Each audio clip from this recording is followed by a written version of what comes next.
Hi, my name is Kai Collingwood, and I did my research paper on the effects of different running shoes on kinetics and performance in ultramarathons. I'm going to start off here with the purpose, design, and findings of each study.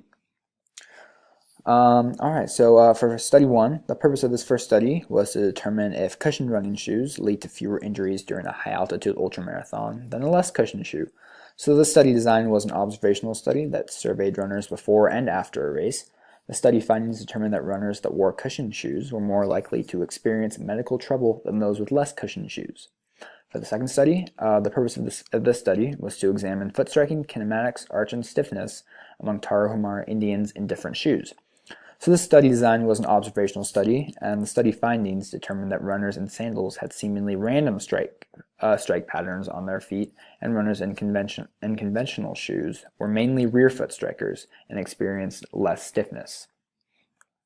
Moving on here to the validity and future research implications. For study one here, the study had a good initial participation with all 646 runners completing the pre-race survey.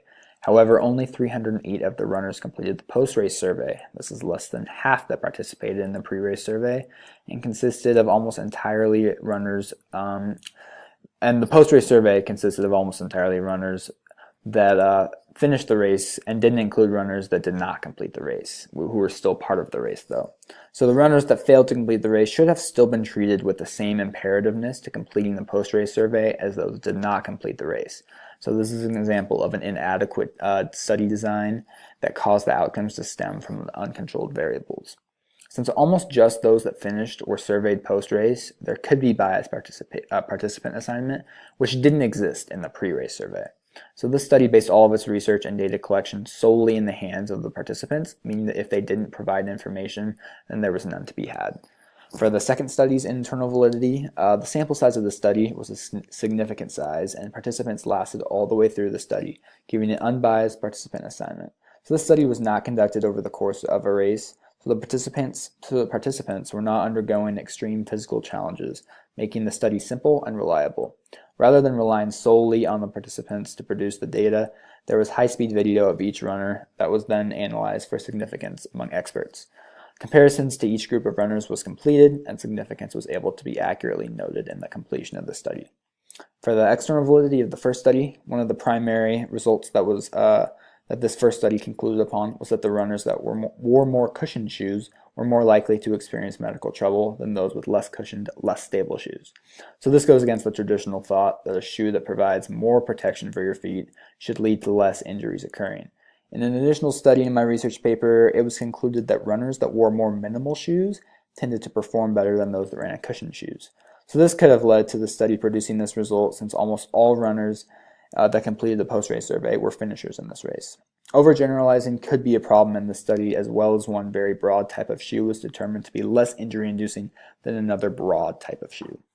For the second study's internal validity, the second study ultimately concluded that in the Tarahumara Indians, there was less stiffness and more consistent foot striking in runners who wore the traditional cushioned shoes. So not only in the runners that only wore those shoes all the time, but also in the Indians that typically ran in the sandals and tried the traditional shoes for the purpose of the study. So this helps to support the findings even more by experiencing the same results in both groups of the study.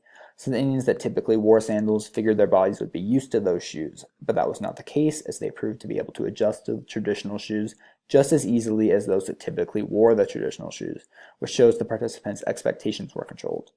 So the sampling method used was both unique and proved to be adequate in the results provided.